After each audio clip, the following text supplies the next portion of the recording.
Hello বন্ধুরা। আহ, অনেকক্ষণ আগে মার্কেট বন্ধ হয়ে গেছে, এখন দেখতেই পাচ্ছ 4:30 বা 4:45 বাজে। তো যাই হোক, আমি এখন ভিডিওটা করতে বসলাম। বন্ধুরা, আমি আগের দিন যে ভিডিওটা দিয়েছিলাম কোলপাল নিয়ে, মনে আছে নিশ্চয়ই তোমাদের। আমি বলেছিলাম যে কোলপাল স্টকটাতে আমি এন্ট্রি নিয়েছি। প্রায় 9 থেকে 10 দিন হয়ে গেছে বন্ধুরা। তা আমি একটা ডিসিশন নিয়েছিলাম, তোমাদের নিশ্চয়ই বলেছিলাম। ভিডিওটা যারা দেখেছো নিশ্চয়ই আমাদের মনে আছে। তো দেখো বন্ধুরা, এই যে কোলপাল, আমি কিন্তু গতকালকে কোলপাল থেকে বেরিয়ে গেছি, স্টকটা থেকে বেরিয়ে গেছি। অবশ্য লসে বেরোয়নি, প্রফিটই বেরিয়ে গেছি। আমি তোমাদের বলেছিলাম না যে যদি 2160-এর নিচে ক্লোজ করে দেয় এবং নেক্সট দিন যদি ক্যান্ডেল 2060-এ যে লোটা মারবে, হ্যাঁ দেখো 2150 দেখেছো আগের দিনে। তো 2150 লাস্ট লো মেরেছিল। আর গতকালকে যেমনি ওপর থেকে নিচে এসে এই লোকে দেখো, আগের দিনের লোকে যেই ব্রেক করে নিচে ব্রেক করে দিচ্ছে, আমি কিন্তু আমার যে রুলস, আমি কিন্তু রুলসকে ফলো করেছি, আমি কিন্তু বেরিয়ে গেছি 156-57-তে আমি বেরিয়ে গেছি। ওকে, কিন্তু দেখো লাস্টে কী করলো কালকে সারাদিনের পর, মানে স্টকটা কিন্তু দেখো আমার এই 2160 যে আমি এসএল ধরেছিলাম তার ওপরেই কিন্তু ক্লোজ করলো।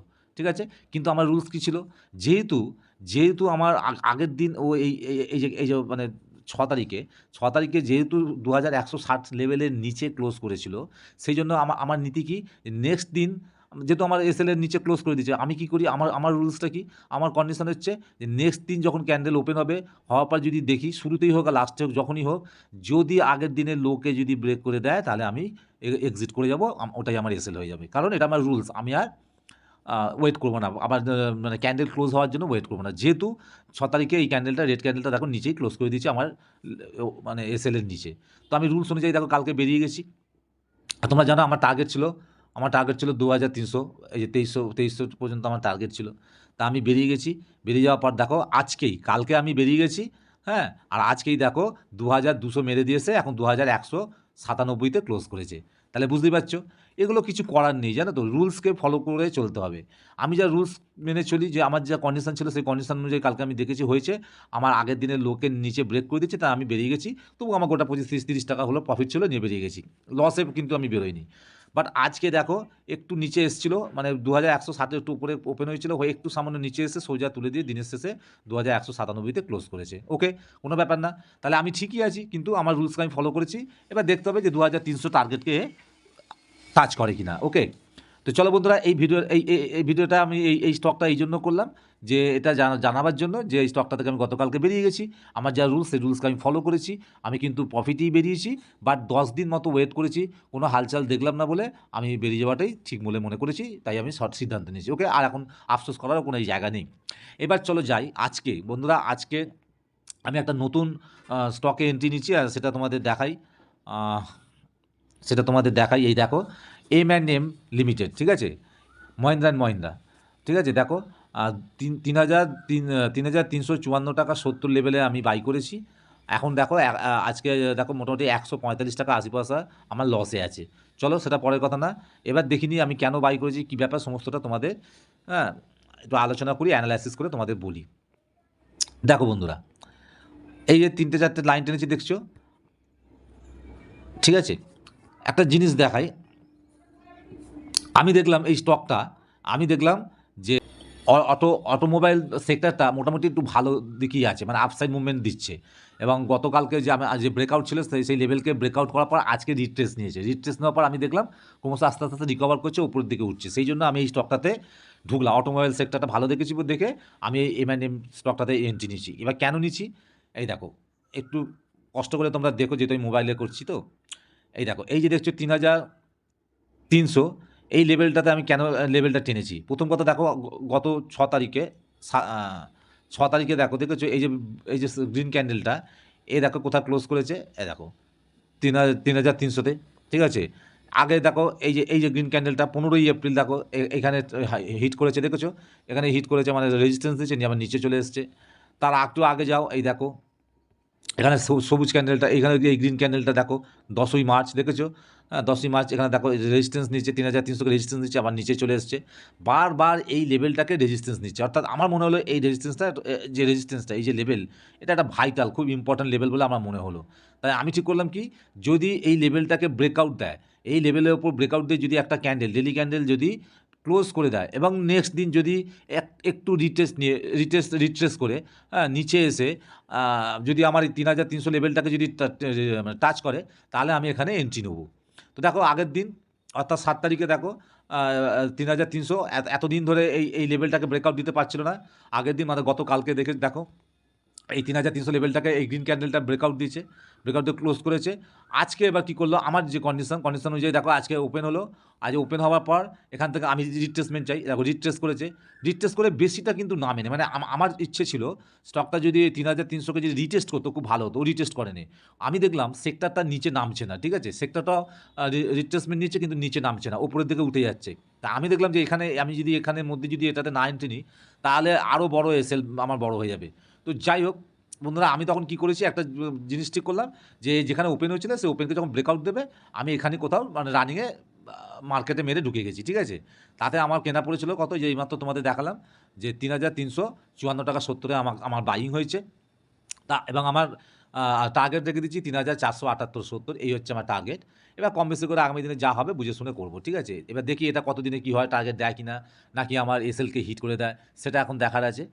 তো আজকে আমি নিয়েছি, একটু খারাপ লাগছে যদিও, যে ঠিক আছে একটু লাস্টের দিকে সেক্টরটা একটু ডাউনের দিকে এসেছিলো, সেই জন্য এই স্টকটা এম স্টকটা একটু নিচের দিকে চলে এসছে। এখন 3330-এ ক্লোজ করেছে। ওকে, 20-24 টাকা মতো আমার এখন ডাউনে আছে, লসে আছে। ওকে, কোনো ব্যাপার না। আমার এসএল কোথায় না, আমার এসএল হচ্ছে 3246, এইটা হচ্ছে আমার এসএল লেভেল। ওকে, তাহলে এটা আমার টার্গেট, ঠিক আছে। আর 3202 এই লেভেলের কাছে আসলে, এই লেভেলটাকে যেহেতু ইম্পর্টেন্ট একটা ভাইটাল লেভেল ছিল, এর আশপাশে এসে যখনই উঠতে গেছে আমি কিনেছি, মার্কেটে মেরেছি, আমাকে 3354 টাকা 70 দিয়েছে। ওকে, চলো কোনো ব্যাপার না, ঠিক আছে। এবার আমার টার্গেট হচ্ছে, তোমাদের আগে বললাম যে আমার টার্গেট হচ্ছে 3478। এই হচ্ছে আমার অ্যানালাইসিস। এই কারণে আমি এই স্টকটাতে ঢুকেছি বন্ধুরা। আর এখানে আমি কেন দেখো দেখিয়ে দিই, আমি এই 3478 কেন টার্গেট ধরেছি। দেখো বহুবার এই 3478 লেভেলকে দেখো কতদিন ধরে দেখেছো, দেখো এখানে দেখো 1 2 3 4 5 6 দিন, 6 দিন ধরে ট্রাই করে তারপর দেখো গ্যাপ আপ ওপেনে ওপরে গিয়েছিলো, ওপরের থেকে উঠে এসে এই লেভেলটার কাছে দেখো কতবার ঘোরাঘুরি করেছে, একবার সাপোর্ট নিচ্ছে, একবার রেজিস্ট্যান্স নিচ্ছে। তা আমার মনে হলো এটাই ফার্স্ট টার্গেট হওয়া আমার উচিত, তাই আমি এই লেভেলটাকেই ফার্স্ট টার্গেট করেছি। দেখো একটু ব্যাকে এলাম, দেখো এখানেও দেখো কতবার দেখেছো, দেখো এখানে দেখো সাপোর্ট নিয়েছে।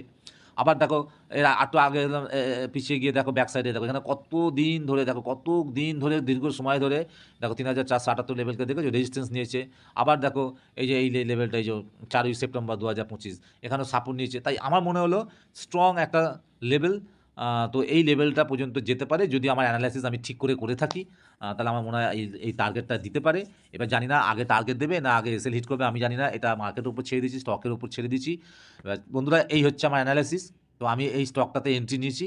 সো প্লিজ আমার এই অ্যানালাইসিস কেমন লাগলো, তোমরা ভালো লাগলো কিনা, যদি ভালো লাগে তাহলে একটা লাইক অবশ্যই দিও ভিডিওটাতে, এবং তোমরা তোমাদের মন্তব্য জানিও কমেন্ট করে।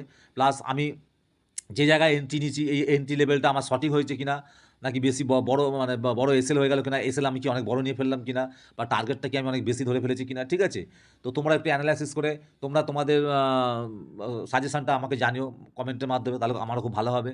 ওকে, তো এই হচ্ছে আজকের এই ভিডিও, জাস্ট ছোট্ট করে একটু ভিডিওটা দিলাম। এবার দেখা যাক আগামী দিনে আমার এই স্টকটা কী করে। আর একটা কথা বলি বন্ধুরা, এখনও পর্যন্ত আমি মোট পরপর প্রায় 10 থেকে 12টা আমি স্টকে কাজ করেছি। এখনও পর্যন্ত একটা স্টকেও আমার কোনো লস হয়নি, মানে আমি প্রত্যেকটা স্টকেই আমি মোটামুটি প্রফিট করে বেরিয়েছি। খালি কোলগেট পামোলিভ স্টকটা আমাকে একটু প্রবলেম দিল, যার জন্য আমি দেখলাম দিন 10 মতো হয়ে গেল, অনেক দিন ধরে আমি হোল্ড করছিলাম, তো সেই জন্যই বন্ধুরা আমি ওটা স্টকটা থেকে বেরিয়ে গেলাম। তাও দেখো আমি আমার রুলসকে ফলো করেছি, পড়ে যাচ্ছে বলে বেরিয়ে গেছি তা না। তো যাই হোক কোনো ব্যাপার না, আজকে স্টকটা ভালো জায়গায় উঠেছে, আবার দেখা যায় ওটাও কী হয়, আমি লক্ষ্য রাখবো, তোমরা একটু লক্ষ্য রেখো। আর আজকে যে স্টকটা আমি বললাম এই M&M, তো এই স্টকটাতে এন্ট্রি নিয়েছি, দেখতেই পাচ্ছ 3246 আমি এসএল রেখেছি, 3354 টাকা 70 লেভেলে আমার এন্ট্রি হয়েছে, আমি টার্গেট রেখেছি 3478। এবার দেখা যাক কী হয়, যেরকম হবে আমি সেরকমভাবে তোমাদেরকে আপডেট দিতে থাকবো বন্ধুরা। আর প্লিজ যদি ভালো লাগে এই ভিডিও যদি তোমাদের ভালো লাগে প্লিজ একটা লাইক করো। আর যারা নতুন দেখছো তারা তাদেরকে অনুরোধ করবো অবশ্যই চ্যানেলটাকে সাবস্ক্রাইব করে রেখো। তোমরাও যদি মনে করো বন্ধুরা, তোমাদের যদি কোনো হয়তো তোমরা নিজেরাও কোনো স্টকের উপর অ্যানালাইসিস করেছো, সেই স্টকটাতে হয়তো কাজ করতে চাইছো বা করবে ভাবছো, যাই হোক, কোনো অ্যানালাইসিস করেছো, তোমাদের কোনো নিজস্ব যদি কোনো ভিউ থাকে, আমাকে সেই স্টকটা তোমরা কমেন্ট বক্সে লিখে জানাতে পারো।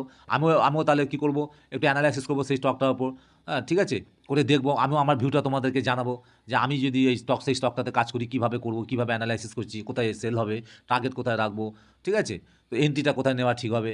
তো আমিও তাহলে করতে পারবো। তোমাদেরও সেরকম যদি কোনো স্টক নিয়ে তোমরা যদি কোনো তাহলে অ্যানালাইসিস করে থাকো বা কোনো বিশেষ কোনো স্টক যদি থাকে, প্লিজ আমার সাথে শেয়ার করো, আমার কমেন্ট বক্সে এসে আমাকে লিখে জানিও।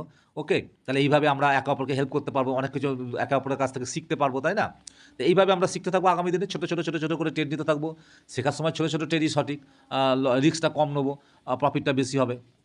প্রফিট একটু বেশি রাখবো, 1:1, 1:1.5 বা 1:2ও রাখতে পারি প্রফিট, ঠিক আছে, যা এসেল হবে তার ডবল রাখলাম মানে টার্গেট। তো এইভাবে আমরা এগোবো, ধীরে ধীরে এগোবো। বন্ধুরা আবার বলছি, কোনো রকম কোনো ইন্ডিকেটার দেখো এখন পর্যন্ত আমি ব্যবহার করিনি, আমার করার প্রয়োজন পড়ে না। যেদিন আমি ইন্ডিকেটার ব্যবহার করবো তোমাদের সাথে অবশ্যই শেয়ার করবো। আর দেখো, আমি শুধুমাত্র এই হরিজেন্টাল লাইন আর ট্রেন্ড লাইনকে ব্যবহার করে কাজ করি। আর যেটা আমি ফলো করি সেটা হচ্ছে প্রাইস অ্যাকশন। আমি চার্টকে যত মানে রিড করি, প্রাইস অ্যাকশনকে ফলো করি, এবং আমার মনে হচ্ছে এই স্টকটা খুব একটা খারাপ হবে না, আপসাইড মুভমেন্ট দেওয়া উচিত। এখন জানি না কবে দেবে, কতদিনে দেবে, আমার টার্গেটে পৌঁছবে কি না জানি না। এটাও আমি দেখো একটা সেটআপ দেখে আমি করেছি, তোমাদেরকে বললাম হাতি ঘোড়া কিছুই না। আমি বহুদিন ধরে ফলো করছি এই স্টকটাকে। আমি বারবার দেখছি 3302 এই লেভেলটাকে বারবার রেজিস্ট্যান্স নিচ্ছে। আর ফাইনালি গতকালকে 7 তারিখ স্টকটা যখন ব্রেকআউট করে, প্রাইস যখন ব্রেকআউট করে উপরে ক্লোজ করেছে, তখন আমি ঠিকই করে নিয়েছি এই স্টকটাতে এন্ট্রি নেবো।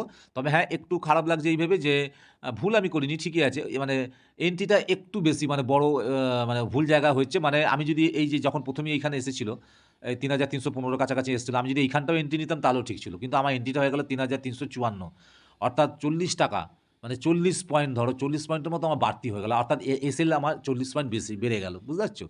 ধরো 3246 আমি এসএল ধরেছি, তো 246 থেকে 3300 কত হচ্ছে বলো, 54 টাকা, 54-55, তাহলে আমার 54 থেকে 55 টাকা মানে পয়েন্টস আমার এসএল হতো।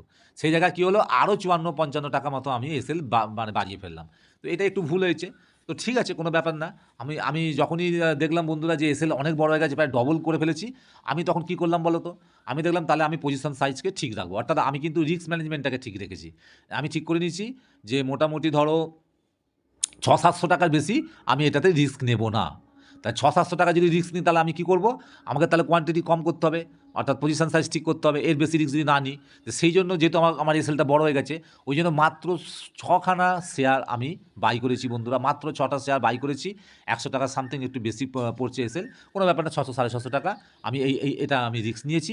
জাস্ট একটা এক্সপিরিয়েন্স, এটা একটা এক্সপেরিমেন্ট করছি, একটা আমার এক্সপিরিয়েন্সের জন্য, যে আমি যে সেটআপে কাজ করছি, যে প্রসেসকে ফলো করছি, সেটা কতটা, তার অ্যাকুরেসি কতটা, সেটা জানার জন্য, বোঝার জন্য, যাতে আগামী দিনে আমি আরও বড় কোয়ান্টিটি নিয়ে কাজ করতে পারি এবং আরও বেশি টার্গেট নিয়ে, প্রফিট নিয়ে বেরোতে পারি, ব্যাস এই জন্যই। তো জাস্ট এটা আমার একটা এক্সপেরিমেন্ট। সেই জন্য আমি দেখো, যখনই আমার ডবল মানে 50 টাকার এসএলটা যখন 100 টাকার উপরে হয়ে গেল, ডবল হয়ে গেল, তখন আমি কী করলাম না, কোয়ান্টিটি সাইজ কমিয়ে দিলাম, ঠিক আছে, কোয়ান্টিটি সাইজটাকে কমিয়ে দিয়ে আমি রিস্ক ম্যানেজমেন্ট করে নিলাম। তো এইভাবে শিখতে হবে। এখন যদি শেখাটাই যদি আমার ভুল হয়ে যায় বন্ধুরা, তাহলে আমি তো যখন ফাইনালি খেলতে নামবো, অনেক বেশি কোয়ান্টিটি তুলবো মনে করবো, তখন তো প্রবলেম হয়ে যাবে, তাই না?